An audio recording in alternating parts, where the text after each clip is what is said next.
Welcome to Carry plus academy. दोस्तों आज हम करेंगे HPSSC प्रीवियस ईयर पेपर के इंपॉर्टेंट क्वेश्चन। दोस्तों वीडियो को लाइक शेयर और सब्सक्राइब करना ना भूलें। स्टार्ट करते हैं आज का पहला क्वेश्चन। कौन क्रांतिकारी कारागार में 64 दिनों के उपवास के पश्चात शहीद हुआ था?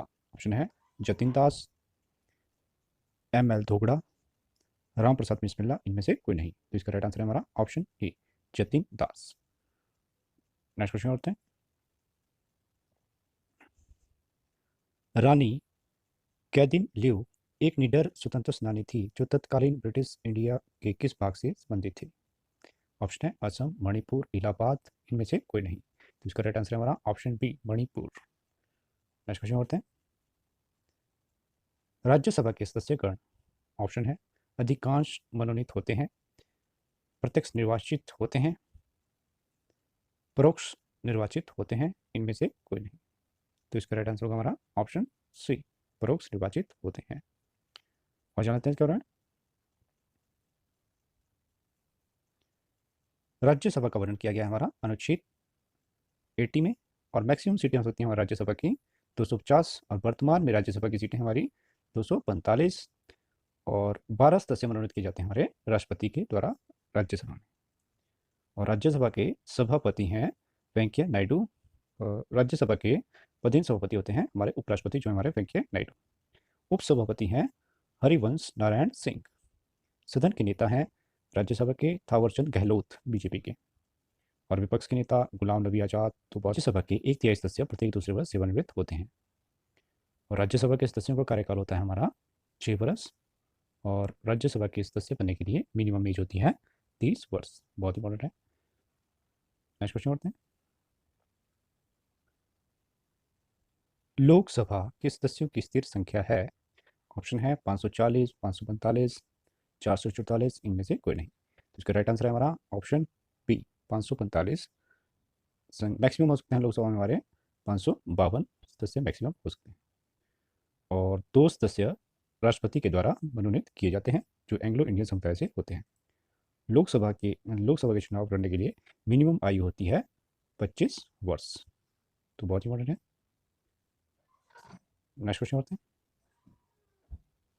प्रोटेम अध्यक्ष का कार्य है? इसका राइट आंसर होगा हमारा ऑप्शन ए, सदस्यों का शपथ ग्रहण।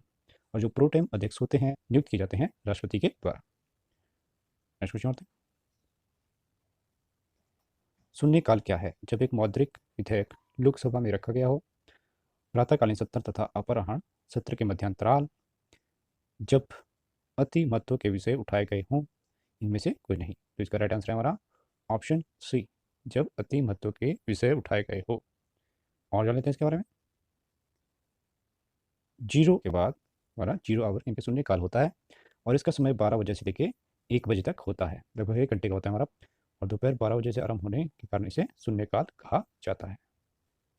लोक लेखा समिति अपना प्रतिवेदन किसे सौंपती है? ऑप्शन है संघ वित्त मंत्री, राज्यसभा के अध्यक्ष, लोकसभा के अध्यक्ष, भारत के राष्ट्रपति। तो इसका राइट आंसर है हमारा ऑप्शन सी, लोकसभा के अध्यक्ष को अपनी रिपोर्ट भेजती है लोक लेखा समिति।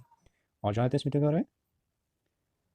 जो प्रमुख समिति है हमारी, वो एक है हमारी प्रकलन समिति, जिसमें होते हैं हमारे 30 सदस्य, और 30 के 30 सदस्य लोकसभा से ही हैं प्रकलन समिति में।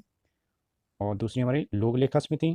लोक लेखा समिति में होते हैं हमारे टोटल 22 सदस्य, जिसमें 15 सदस्य हमारे लोकसभा से होते हैं और 7 सदस्य राज्यसभा से होते हैं।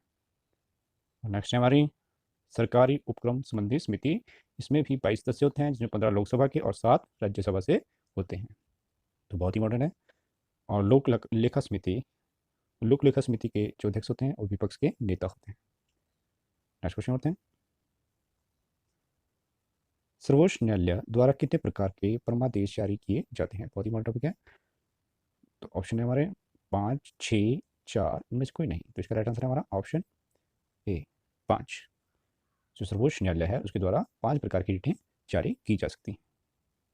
नेक्स्ट क्वेश्चन होते हैं। निम्न में से किसकी नियुक्ति राज्यपाल के द्वारा नहीं की जाती? ऑप्शन है महाअधिवक्ता, मुख्यमंत्री, राज्य लोक सेवा आयोग के सदस्य, उच्च उच्च न्यायालय के न्यायाधीश। तो इसका राइट आंसर होगा हमारा ऑप्शन डी, उच्च न्यायालय के न्यायाधीशों की नियुक्ति राज्यपाल के द्वारा नहीं की जाती, और उच्च न्यायालय के न्यायाधीशों की नियुक्ति की जाती है राष्ट्रपति के द्वारा। Next question. राज्यपाल का वेतन किस प्रकार से लिया जाता है? ऑप्शन है राज्यों की आकस्मिक निधि, भारत की समेकित निधि, भारत की आकस्मिक निधि, राज्यों की समेकित निधि। तो ये किया जाता है हमारा ऑप्शन, इसका राइट आंसर हमारा ऑप्शन डी, राज्यों की समेकित निधि। द कंसोलिडेटरी फंड ऑफ स्टेट से दिया जाता है राज्यपाल का वेतन। नेक्स्ट क्वेश्चन होते हैं, पंचायती राज की 3 स्तरीय प्रणाली प्रारंभ के अनुशंसित की गई थी? Balwant Rai Mehta committee, Ashok Mehta committee, L M. Singhvi committee, इनमें से कोई नहीं। तो इसका राइट आंसर हमारा option A, Balwant Mehta committee. इसका गठन हुआ था हमारा 1957। 1957 में इसका गठन हुआ था बलवंत राय मेहता कमेटी का, इसने त्रिस्तरीय पंचायती राज प्रणाली की सिफारिश की थी। और सबसे पहले राजस्थान में पंचायती व्यवस्था सबसे पहले शुरू हुई थी, जो हुई थी हमारी नागौर डिस्ट्रिक्ट में। तो बहुत इंपॉर्टेंट है, और हुई थी 1959 में राजस्थान में नागौर डिस्ट्रिक्ट में सबसे पहले पंचायती राज का गठन किया गया था।